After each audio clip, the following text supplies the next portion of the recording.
Hello students, Assalamu alaikum. Welcome back to my channel English Language and Literature. So today we are going to discuss what is modernism. In this video we are going to cover what is modernism in English literature, its historical context, major authors and works, key features of modernism, themes of modernism. So without wasting any time, let's get started. Modernism start हुई थी in the late 19th century, early 20th century तक रही थी। In the aftermath of world war one. ठीक है, ये world war one के बाद स्टार्ट हुई थी और वर्ल्ड वार वन के बहुत ज़्यादा इम्पैक्ट थे लोगों के ऊपर, जिसकी वजह से लोगों ने एग्जिस्टिंग नॉर्म्स को चैलेंज किया और इस एज में, इस लिटरेरी मूवमेंट में उन्होंने न्यू एक्सपेरिमेंट्स करना शुरू कर दिए थे। So it was not just a literary movement, it was a cultural, artistical and intellectual, political, cultural, societal revolution.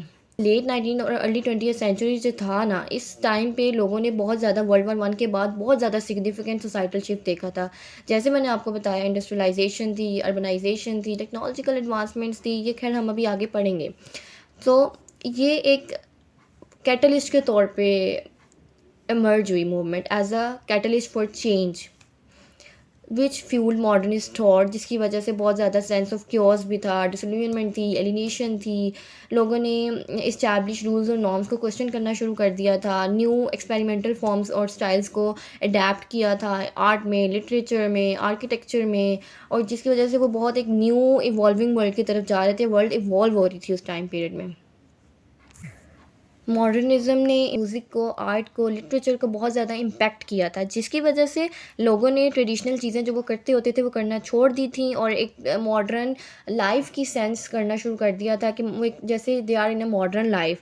वो एक तरह से एक ब्रेक थी from the past, from the horrors of the war. और जो भी पास्ट के रिजिड कन्वेंशन थे जिसमें लोग रहते थे, लोगों ने न्यू चीज़ें अडेप्ट करना शुरू की। This sought new forms to express the complexities of life, of uncertainties of the new world. और जिसकी वजह से एलिनेशन हुई। मैं आपको बार बार बता रही हूँ, एलिनेशन हुई थी। एलिनेशन इसका बहुत इंपॉर्टेंट थीम है। ठीक है, डिसइल्यूजनमेंट बहुत ज़्यादा थी इस टाइम पीरियड में। Now let's see the historical context of modernism, the factors that led towards modernism. ये चीज़ें बहुत इंपॉर्टेंट होने वाली हैं, तो अब हम बारी बारी देखेंगे। Industrialisation and urbanisation. इंडस्ट्रियलाइजेशन और अर्बनाइजेशन इस टाइम इतनी ज़्यादा कॉमन थी कि मशीन्स, फैक्ट्रीज़ बहुत ज़्यादा आ गई थी। अर्बन ग्रोथ ने लाइफस्टाइल को चेंज कर दिया था, सोशल स्ट्रक्चर्स को चेंज कर दिया था।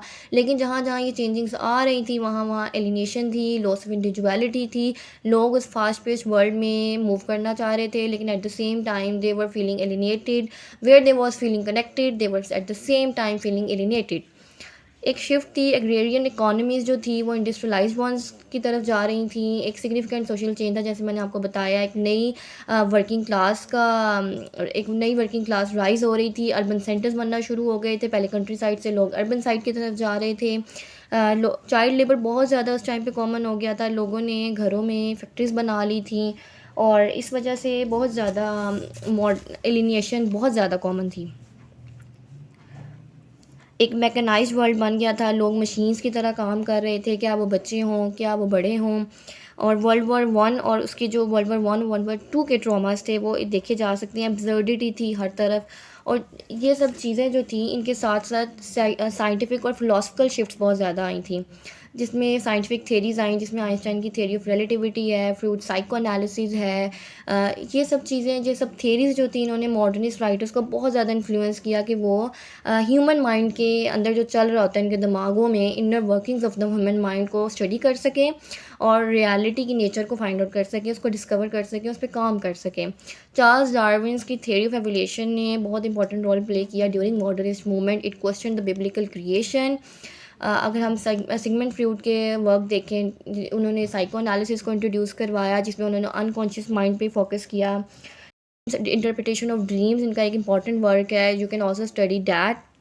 Jung's archetype, it is another important work of psychology.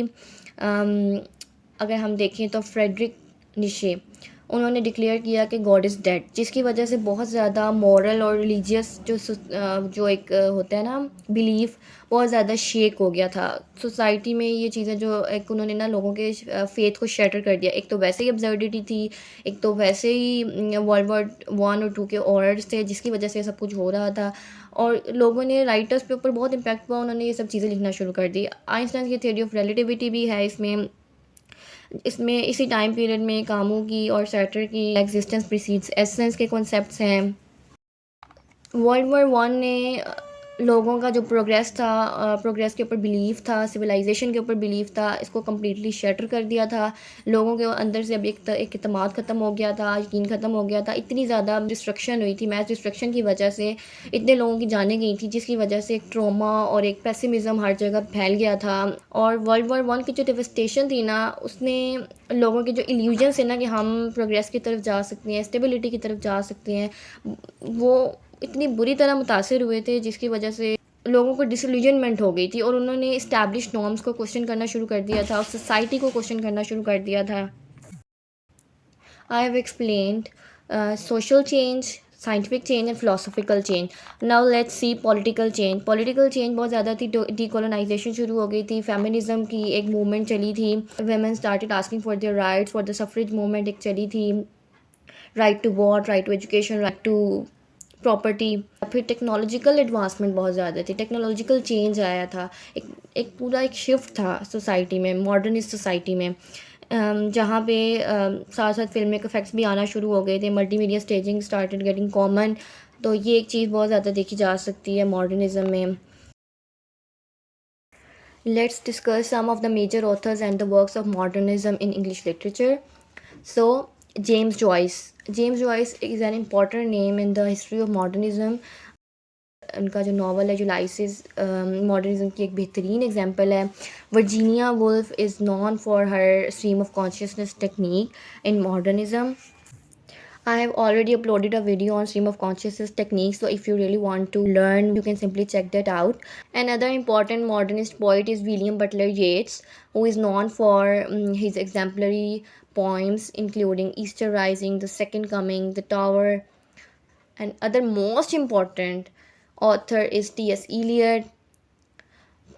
The Wasteland is his most important work. Is Four Quartets, The Love Song of J. Alfred Prufrock, Ash Wednesday. All of his works are known for modernist literature. Franz Kafka का Metamorphosis है. There are so many other works that we can see. The Sound and the Fury है by William Faulkner. So now let's move towards the features of modernism in literature. First feature is break from tradition. Modernism में लोगों ने अपने tradition से break लेना शुरू कर दिया था। लोगों ने अपनी विक्टोरियन मोरालिटी को और जो रियलिस्ट कन्वेंशंस थे उनको रिजेक्ट करना शुरू कर दिया था, क्योंकि मॉडर्निज़म से पहले था रियलिज़म, और तब लोगों ने रियलिज़म लाइफ को ऐसे ही डिपिक्ट करते थे एज इट इज़, जैसे लाइफ में हो रहा है उसको उसी तरह डिपिक्ट कर रहे हैं। अगर हम उनके रियलिस्ट वर्क्स देखें तो उनमें लाइफ को वैसे ही डिपिक्ट किया गया है, उस सोसाइटी के लिहाज से ऑर्डिनरी लोगों की ऑर्डिनरी स्टोरीज़ को डिपिक्ट किया गया है। लेकिन मॉडर्निज़म में इस चीज़ को चैलेंज किया गया था, लोगों ने रिजेक्ट कर दिया था रियलिज़म को, उन्होंने विक्टोरियन मोरालिटी को रिजेक्ट कर दिया था। It was a break from their traditions, from their conventional established rules and norms of society. Then another important feature is fragmentation. Fragmentation is we can say narrative broken into pieces. So जब भी fragmentation use हुई होती है modernist work में, इसमें disjointed structures होते हैं जो कि एक मॉडर्न लाइफ की और मॉडर्न मैन की फ्रैक्चर्ड रियलिटी को बताता है, फ्रैक्चर्ड नेचर को बताता है. Another important feature is stream of consciousness. Stream of consciousness technique is a narrative technique which explains the inner working of character's mind. It is a constant flow of characters' thoughts, emotions and feelings. Detailed video आप देख सकते हैं. Now we will move towards subjectivity. Modernism में personal opinions के ऊपर ज़्यादा focus होता था rather than objective reality. Writers वो लिखते थे, अपनी पर्सनल एक्सपीरियंसेस को लिखते थे, पर्सनल परसेप्शंस को लिखते थे rather than what is happening in the society. Ambiguity थी इनके वर्क्स में, एम्बिगिटी देखी जा सकती है. Ambiguity means that it is open to multiple interpretations. It offers no clear resolution. और मिथिकल मेथड्स बहुत ज़्यादा कॉमन थे मॉडर्निज्म में, मॉडर्निस्ट लिटरेचर में। मिथ्स और एंशिएंट स्टोरीज़ को यूज़ किया गया था टू गिव लाइफ और to give shape to modern chaos, to reflect the life of a modern man and a modern society. इसकी सबसे बड़ी और अच्छी एग्जांपल टी.एस. इलियट का द वेस्टलैंड है। उसमें मिथिकल क्रिएचर्स की एग्जांपल्स दी गई हैं। फिर लैंग्वेज के साथ एक्सपेरिमेंट किया जाता था, नॉन लीनियर सिंटेक्स को यूज़ किया जाता था, फ्रेगमेंटेड नरेटिव्स होते थे, एट टाइम्स सर्कुलर नरेटिव्स होते थे, रिपीटिशन होती थी बहुत ज़्यादा। और फिर हम देखते हैं एल्यूजन्स एंड इंटरटेक्चुअलिटी, जिसमें रेफरेंसेस होते थे to other works, cultures and histories. अगर हम टी.एस. इलियट के द वेस्टलैंड की ही एग्जांपल ले लें तो उसमें भी बहुत ज़्यादा रेफरेंसेस दिए गए हैं to other works and histories and cultures. Dante की एग्जांपल बहुत ज़्यादा यूज़ हुई है, इन्फर्नो की। We can see so many examples similarly. ये सब फीचर्स इन ऑथर्स के वर्क्स में देखे जा सकते हैं। Now let's move towards some of the major themes of modernism और modernist literature. So we are going to discuss most important themes. First of all is alienation. Alienation is an essential theme in modern literature as it responds to World War One. Modernist writers जो थे उनके ऊपर बहुत ज़्यादा affect हुआ था war का in terms of disconnection. They started feeling disconnected from the society, from the self. This kind of disconnection is reflected in their works. We can see that. Modernist authors जैसे William Faulkner को देख लेते हैं. They use multiple aspects to suggest that life is fragmented and broken. Characters are estranged from each other. Another important theme is loss of faith. बहुत ज़्यादा religious और moral certainty का decline था. ये वो टाइम पीरियड था जिसमें faith shatter हो गया था. Faith in progress, faith in religion, faith in stability, all of this shattered. एक करेक्टर्स जो थे struggle to define purpose in a chaotic world. They started searching for meaning in a meaningless world. So disillusionment can be seen in their works, in their society. एक non linear time frame था. Subjective experiences को देखा जाता था. Civilisation जो थी अपने decay पे थी, चाहे वो मॉरल डिक्लाइन हो, कल्चरल डिक्लाइन हो, इसको रोका नहीं जा सकता था. It was unavoidable. जहाँ जहाँ शहर एक्साइटिंग हो रहे थे वहाँ पे ह्यूमनाइजेशन बहुत ज़्यादा कॉमन हो रही थी. ये सारी पोस्ट वॉर डिसोलियनमेंट को शो करता है मॉडर्निस्ट लिटरेचर. इसमें चाहे हम टी.एस. इलियट की पोइम्स देख लें, जेम्स जॉयस के वर्क्स देख लें. So we can say that it was not just a literary style, it was a cultural and artistic revolution. Writers ने मॉडर्न वर्ल्ड की कॉम्प्लेक्सिटीज़ को एम्ब्रेस करना शुरू कर दिया था. उन्होंने अनसर्टेनिटी को रिजेक्ट कर दिया था. उन्होंने एक्सपेरिमेंटेशन स्टार्ट कर दी थी.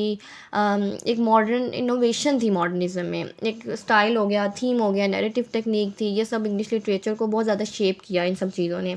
कैपिटलिज्म बहुत ज़्यादा पीक पर चला गया था. जैसे जैसे शहर बढ़ रहे थे, मशीनें आ गई थी, मैकेनाइज्ड वर्ल्ड हो गया था. सेवरल राइटर्स और पोइट डाइड और some were wounded in world war one. For many writers, the world was becoming a more absurd place every day.